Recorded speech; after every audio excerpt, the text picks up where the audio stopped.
We arrived the morning after, not in time to help, in time to count. There is a particular silence that follows a disaster of this scale. Not the silence of emptiness, the silence of things that have not been said yet, of questions nobody has asked, because asking them would mean accepting that the answers exist.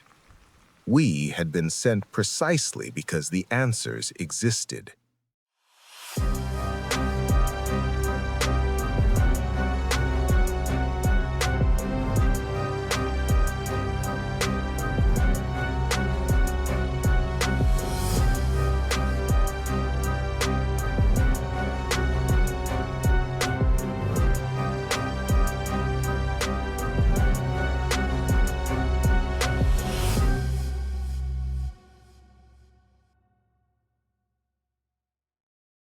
The official story was already written before we arrived. Poor coal. Ventilation failure. Tragic accident. 3 phrases repeated so consistently by so many mouths that you could tell they had been distributed rather than discovered. I have been doing this work long enough to know the difference between a conclusion reached and a conclusion handed down. The men repeating these phrases were not lying from knowledge. They were lying from instruction. That is a different thing, and in some ways, more dangerous. 14 soldiers on a platform that should have 4 railway workers and a station master. 15. There is one by the water tower pretending to smoke. Why does a rail accident need 15 soldiers? It does not. The manifest said 521 passengers. Rescue teams had recovered 392 bodies from inside the tunnel and the carriages. 47 survivors had been registered at local hospitals and aid stations. 521 minus 392 minus 47. 82 people unaccounted for. The official explanation: stowaways, people who boarded without tickets and therefore without records. In wartime Southern Italy, entirely plausible. Plausible. But we were not here because things were plausible. Of the 47 survivors, how many were found inside the tunnel or the carriages? All of them. Everyone who survived was found at the rear of the train, where the air... None found on the mountain road, outside the tunnel exit. No one was found outside. Thank you. Jack closed his notebook. None found outside. We both already knew that was impossible. Carbon monoxide or incapacitation does not stop at the tunnel entrance. If people had the instinct and the strength to move toward the rear of the train, some of them had the instinct and the strength to keep moving, to reach the tunnel exit, to step onto the mountain road. Where had they gone? The locomotive had stalled on the gradient. 1.3% incline, wet rails, 2 engines at full load on substandard fuel. That part of the official story was accurate. The coal was bad. The tunnel was long. The conditions were terrible. What the official story did not explain was why someone had known in advance that the conditions would be terrible. Why the coal had been specifically requisitioned from a substandard source for this particular journey. Why the maintenance window at Balvano had been shortened by 40 minutes. Every one of those decisions had a paper trail. Every paper trail led to a requisition order. Every requisition order had a signature. We had photographs of 3 of them before we entered the tunnel. Here. Impact. Stone. Low angle. From outside inward. Someone outside the tunnel was shooting at people trying to come through this door. Or away from it. No, the angle. It has been latched from the outside. The maintenance exits in the Army tunnel were designed to be opened from either side. That was a safety requirement. The dent in the iron and the external latch told us that at some point during the night of March 3rd to 4th, someone had stood on the mountain and held that door closed. From inside, people had pushed against it. We did not say this aloud. In a tunnel with military personnel at both ends, saying things aloud was a risk we were not yet prepared to take. Limestone holds evidence longer than most surfaces. The rain had come and gone since the night of the disaster, but limestone crevices do not drain completely. What settles into them stays. 4 trails, each consistent with a wound being carried or dragged upward, not downward. People had made it out of the tunnel.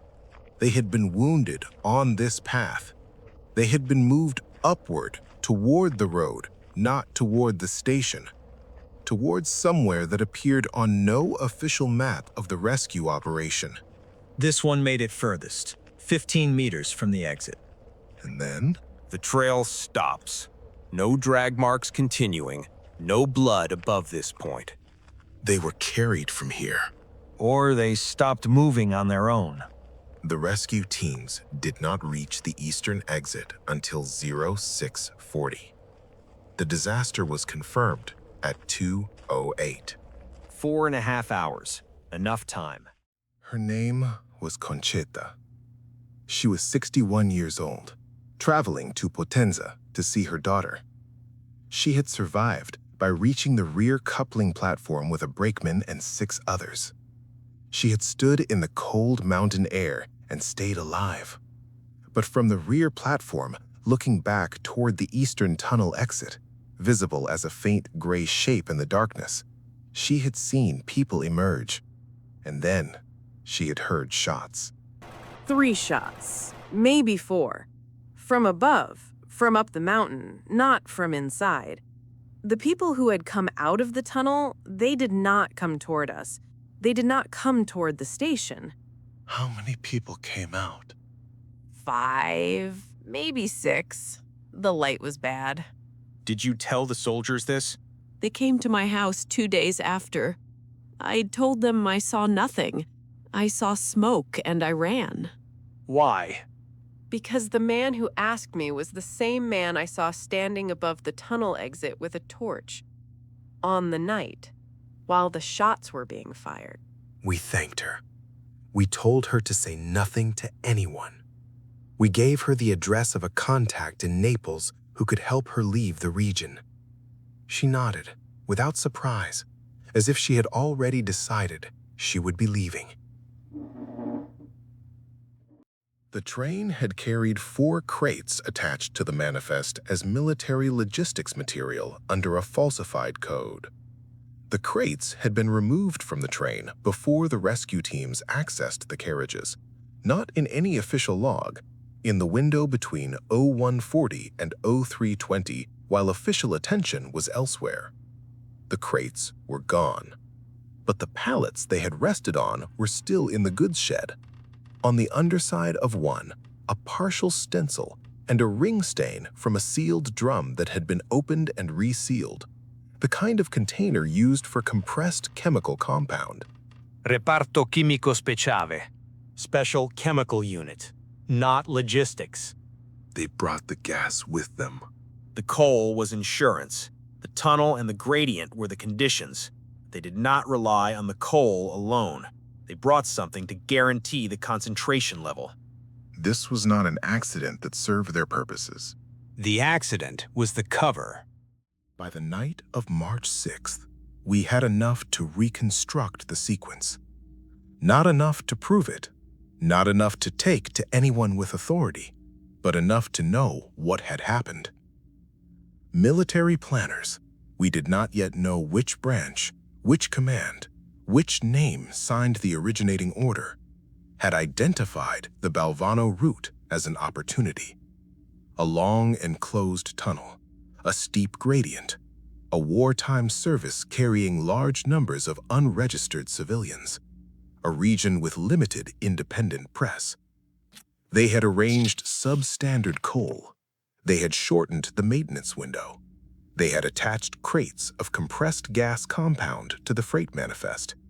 They had positioned a team above the eastern tunnel exit. When the train stalled and the gas concentration rose, those who made it to the eastern exit were shot from above. Their bodies were carried to the road and removed before rescue teams arrived. The official report was not rewritten. It was written once from the beginning as the only version that would ever exist. 27. Say it properly. 27 people appear on the passenger manifest who do not appear in the recovery report, the burial records, or the survivor registry. They are not dead. They are not buried. They are not registered as having survived. They were taken. Phase 1 of something. He picks up the document fragment. Military paper, partially burned, recovered from the goods shed floor beneath the pallet. On it, in typed military format, one legible line. Phase 1, successful. Subjects transferred. Phase 2, Cleveland. The tunnel was never the experiment. The survivors were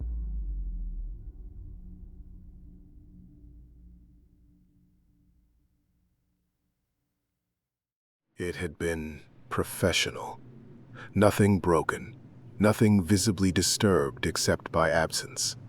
The kind of search conducted by people who want you to know they were there without leaving anything that confirms it. We had been found. Not tracked, found. Which meant someone already knew who we were and why we were in Balvano before we had told anyone. Which meant LMN Nexus had a problem that extended beyond this room and this tunnel and this mountain. the notebook. Yes, Everything in it. everything written in it. Not everything we know. He opens his coat. The burned military paper, the fragment with Phase 1 Cleveland, is folded inside his shirt, against his skin, moved there before they slept. You knew. I considered the possibility. We leave in 20 minutes. Not through the station. There is a farmer's road east of here that reaches the highway at Aletta, And then? Naples.